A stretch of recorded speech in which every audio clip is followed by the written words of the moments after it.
So Gypsy posted this talking about I'll be the villain. Girl, what in the Disney Plus deleted scene is going on here? You're not the villain or the victim? Girl, you're the whole plot twist nobody asked for and main character in a cautionary tale. So she said she's done proving herself. That's funny because no one asked for proof. We've got police reports, testimonies, and a murder conviction, and multiple TikToks showing your fake tears and selling trauma like it's a 2-for-1 at Bath & Body Works. She really posted this like we've been gaslighting her. Ma'am, you had your mom murdered. You have a Lifetime show, and you're rebranding like you're some Disney character with a makeup routine. This ain't healing. And the Akon song in the background, sorry, blame it on me? Baby, that's not accountability. That's PR with a side of passive-aggressive pity party. Gypsy's giving gaslight, gatekeep, and grief tour all in one. I'll say it once, and I'll say it louder for the people in the back. You don't get to play misunderstood when there's a body involved. You can't quote every Pinterest post and act like you're not a criminal. We remember what you did, how you're treating it like a brand aesthetic. So yeah, maybe you're the villain, but you're also the writer, the casting director, the main one trying to flip the script. And unfortunately, we've all seen this movie. Y'all, I think Gypsy is having trouble in paradise. But was this for us? Was this for Ken? Was this for Ryan? I'm thinking it may be for Ken.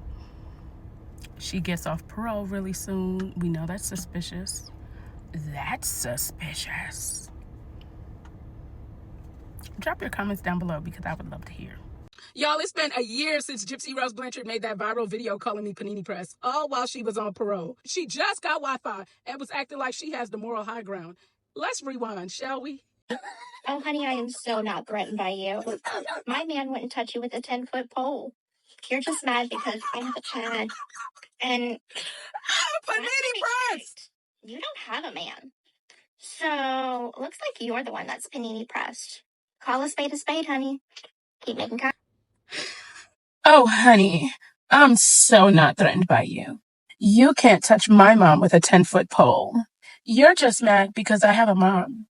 And the last time I checked, you're the felon, and I have a clean record. So it looks like you're the one that's Panini-Pressed. Call a slayer slayer. And here we are, 1 year later. Since then, she's tried a soft girl aesthetic, the mommy influencer arc, the mall vlogger era, and now she's posting villain quotes like she's not the CEO of It's Not My Fault Incorporated.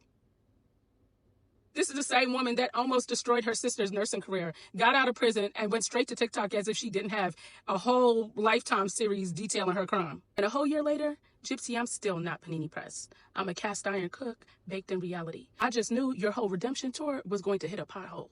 The block's been spun, the parole is about to expire, and so is your main character energy. Jip Jip, TMZ touched me with a 10-foot pole. You want to see? The 10-foot pole. Looks like you're the one that's Panini-Pressed. So my question, Nina, are you Panini-Pressed? Yep, TMZ Verified the podcast. I'm Wild. I'm Steph. And today, this is our quickie. We'll call these quickies because it's not like a full episode. It's a quick It's a quickie. We are joined by the person that is at the center of the Gypsy Rose scandal. Y'all noticed, earlier this week we told y'all Gypsy posted a video, no context. Oh, honey, I am so not threatened by you. My man wouldn't touch you with a 10-foot pole. You're just mad because I have a Chad. And last time I checked, you don't have a man. So, looks like you're the one that's Panini-Pressed. Call a spade, honey. Keep making content. We ain't have no context, even though apparently TikTok knew about this. We are joined by the person at the center of the Gypsy Rose Ken. I don't even know if we could call it a love triangle. We could call it the Gypsy Rose clapback. I love scandal. It's not. Let me tell you, in the damn joint.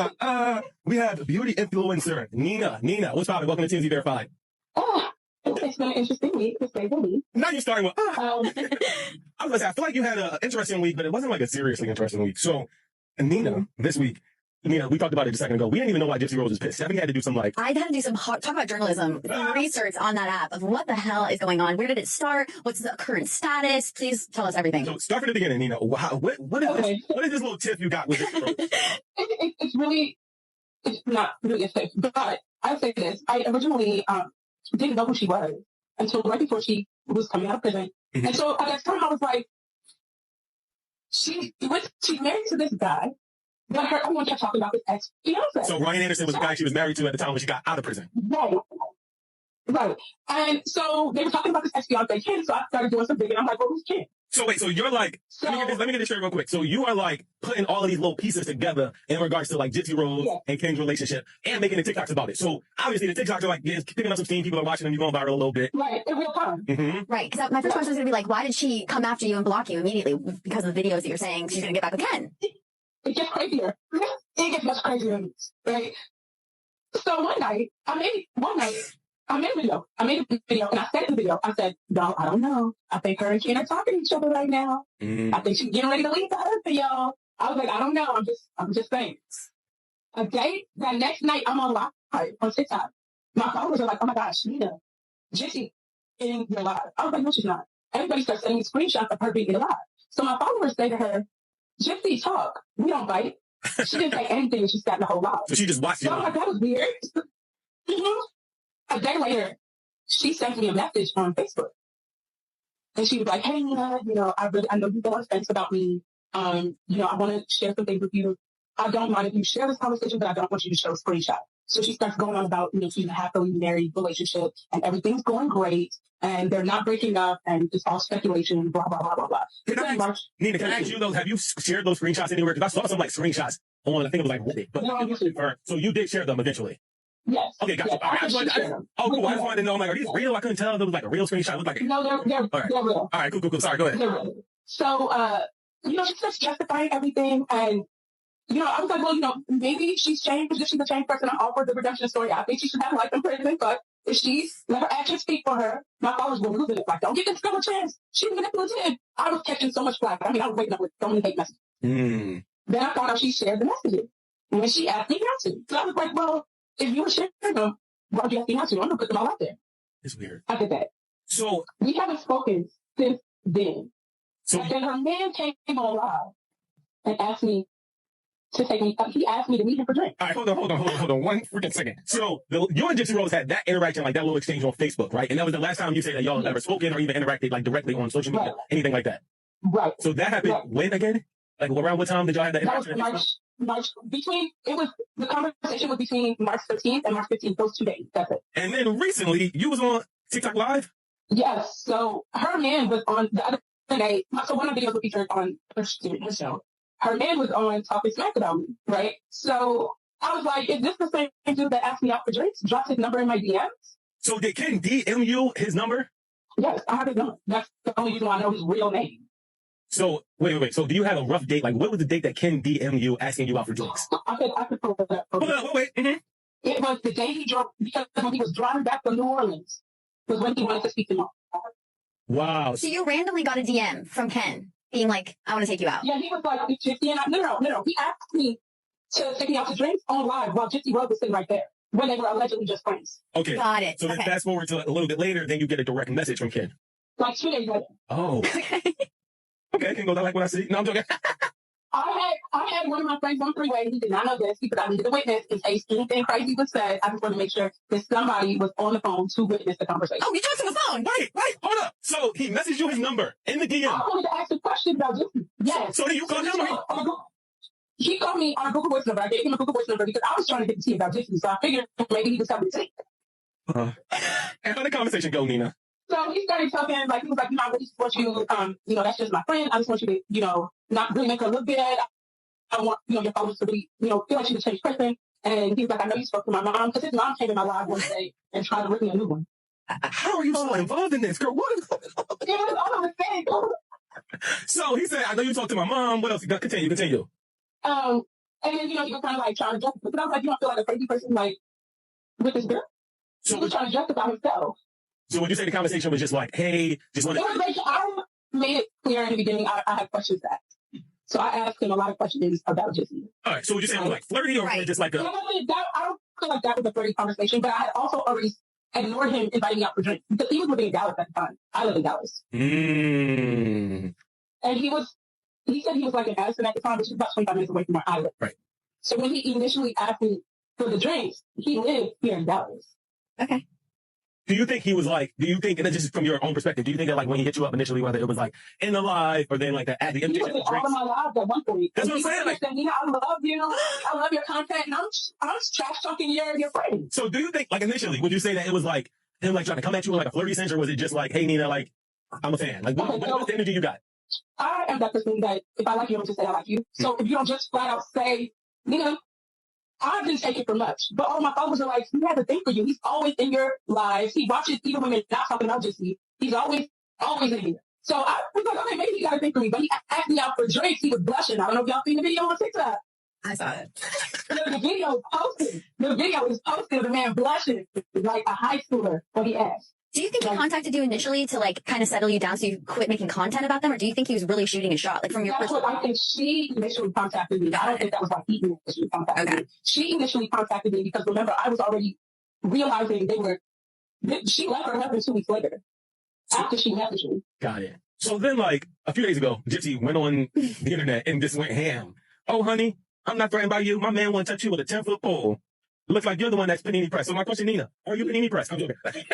Nina, why did she, what inspired her to make this video this week? Like what happened recently? No, because that's when her man was talking smack, right? And I was like, hey. And I showed the video because I wanted everybody to see him blushing while he was asking me. And I said, are you the same man that was asking me out for drinks? And that was not the first time you asked. You asked on that same live twice. Ooh. So who's Panini-Pressed? Right? I was like, this doesn't make any sense. Like, don't come for me unless I come for you. So once you did that live, all bets were off. And she made the video basically saying to me, my man don't want you. Would you ever want her man, though? Ever? Would you ever go out with drinks with him? He looks like Phil from the Rugrats. So that's a no or a yes? It's a hard no. I would rather sleep on sandpaper. I would drag my bare coochie across All right. 100-degree weather. All right. So Nina, would you like be open to like some form of a reconciliation with Gypsy Rose? I feel like this could be no, absolutely. She is a liar. She's a manipulator. She's never going to change. We're fair journalists here, so we typically like to give people a chance to respond. So I would now like to bring to the stage Gypsy Rose Glacier. Come on out, I'm joking. Nina, I'm joking. Gypsy Rose is not coming out. But wait, Nina, so I do want to ask you, because like you're popping on TikTok, you have your own following, like you're in this beauty like influencing space. What do you think? Because I've seen you kind of like eclipse a lot of the beauty influencers. Like what do you think it is about your content that really like brings people in? Is it because you like combine the pop culture with the beauty? Like tell me about your ideology. Possibly, but I feel like as creators, sometimes it's really hard to show up as yourself. And you want to show up as what your followers want, but when you just show up as yourself, people love you for being you. And I feel like the minute I realized, like, stop, don't try to be like anybody else. Just be you, show up as you. And people will just like you for that. I feel like that was kind of, because I literally just come on the internet and talk the same smack I talk with my friends. Right. Like, it's not like, when I'm on the phone with my friends, I say the same thing. So it's not anything different. And I feel like my followers know I'm speaking to them like they're my friends. Mm-hmm. I like that. So Nina, looking ahead, are you done with your Gypsy Rose coverage or will you keep going? I'll cover it through her show, and like any shenanigans she does, just because like it's all a joke. So no more TikTok beef with Gypsy Rose. No, I don't. Here's the thing, and I think the real issue, why there's really issue, I think it's further than Ken. I think it's because I've discovered who she is, and because I have been advocating for her public defender. And that's the real issue for her, is that if he has a voice, the world will see everything for what it is. Well, it's Nina, y'all.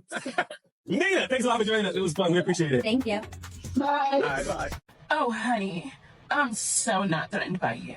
You can't touch my mom with a 10-foot pole. You're just mad because I have a mom. And the last time I checked, you're the felon, and I have a clean record. So it looks like you're the one that's Panini-Pressed. Call us Slayer. Would set up hotel rooms for freak-offs. I would sometimes buy drugs for Diddy, do things like that. Okay. What does that have to do with racketeering? If you were at Diddy's parties, Harvey, just say that. I love you, but dude, you are riding for Diddy with no seatbelt, no helmet, and not a single traffic law in sight.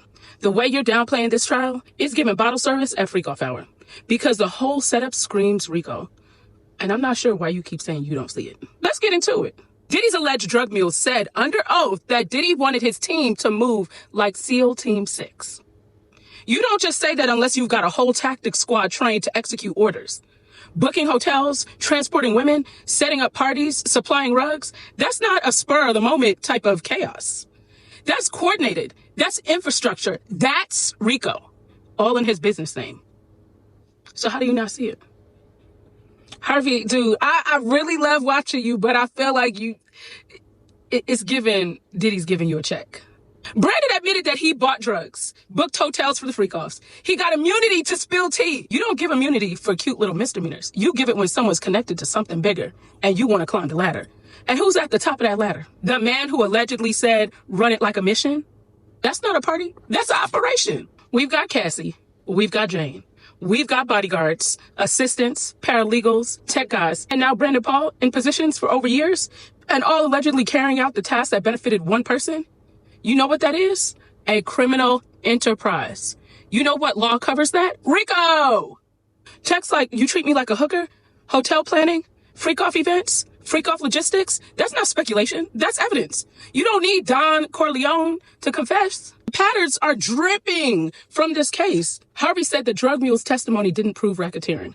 Sir, he admitted to drug trafficking, setting up ex-parties, and help running operations that benefit his boss. You don't need him to say, this is RICO. The courtroom already knows. And let's not forget the weapons found in Diddy's homes. Guns with serial numbers stripped off of them, a silencer, multiple unregistered firearms, not a dusty pistol from 1996. This was a full-blown arsenal. That's not a bad boy starter kit. That's a federal case accessory pack. So when you keep screaming, where's RICO? It's been screaming since day one. You just keep being distracted by the perfume and the pool parties. But the feds, they don't play with vibes. They follow the patterns. So once again, Harvey, if you were at the parties, just say that. Because the way you're capping for Diddy is starting to sound like damage control. And the rest of us just watching outside the freak-off villa. This isn't just mess. This is racketeering with velvet rope. Y'all stay tuned, stay seated, and stay ready because the tea pouring never stops. Sorry, Harvey, love you, but this one, it ain't it. Diddy's house? Baby, it looked like a crime show staged area. The feds were not playing. These new trial exhibits just turned the whole case up to nuclear. Let's talk about evidence. Federal prosecutors just dropped over 24 photos from Diddy's LA mansion raid. We're talking about ammo, guns, locked safes, bulletproof vests, and literally shelves of Johnson & Johnson baby oil. Like Costco bulk level. There were stacks of unopened boxes, rows of narcotics, looking like vials in a luxury box, and a handwritten note, and handwritten notes next to multiple phones. That's not just rich person messy. That's suspicious. Let's be clear, this house wasn't just a home. It was allegedly a freak-off factory. The photos show luxury closet raids, documents scattered, high-end furniture tossed, and a setup that screams organized chaos. Then boom, you pan to a full-blown arsenal tucked away like it was Call of Duty meets Club Diddy? Tell me why this man had a security setup like Secret Service, but a vibe like Eyes Wide Shut, with a rat budget. This isn't just clutter. The prosecutors are using these images to connect the dots between the house, the drugs, the weapons, and the alleged trafficking operation. And remember, the drug mule who was caught on the tarmac, he took immunity. He's testifying. That adds weight to every photo in this setup. They're not just painting a picture. They're building a case. And baby, the blueprint is coming into focus. Guns, drugs, baby oil, and a locked closet full of secrets? This is not just Diddy's downfall. It's a federal indictment in real time. And I haven't even gotten to the video evidence yet. Stay seated and stay ready because the tea pouring never stops. If you don't know what happened with the Karen Reed trial and you're confused, I'm here to tell you the fucking truth. I know the truth. Don't ask me how, because I might get hurt. Brian Alberts, his son, was selling cocaine. And Karen Reed happened to find out that he was selling cocaine. And guess who was put on the case? John O'Keefe. Now, whether John O'Keefe was officially on the case or just investigating on his own, trying to figure out what the fuck was going on, it's unknown at this time. But basically, John O'Keefe was killed because he went to the residence that day to try and hash things over, try and, maybe give the kid a break. Things went south. John got killed. Pretty sure the kid did it. Pretty sure the kid lost his temper, was drunk, and as anybody's dog would do, If you're in a fight, somebody comes in your house and you start fighting somebody, your dog's going to be barking at them. This dog happens to be really aggressive and bite the shit out of him and kill him. And it just so happens that they're all cops and they framed Karen Reed. Now, was this premeditated? Probably not. Did they say, hey, we're going to kill the cop, we're going to kill fucking John O'Keefe, blah, blah, blah? No, probably not at all. But as cops, or as anybody with a brain, you try to get out of situations. So you say, okay, I want to save my son's ass. What happened? So all that shit happened. And they blame Karen Reed because they knew Karen Reed was obliterated drunk. And did they set her up? I don't know. Was it on purpose? Probably not. That's what happened. Now tell me, if you're not guilty, why would you sell your house? Why would you change your floors? Why would you get rid of the dog? Who gets rid of their dog? I'd rather get rid of my family members than get rid of my cat. You know what I'm saying? That type of bond you have with animals. So that's the truth. If the FBI doesn't indict all those motherfuckers, then there's corruption at an even higher level. Oh wait, was there an FBI DA agent involved? We'll never know.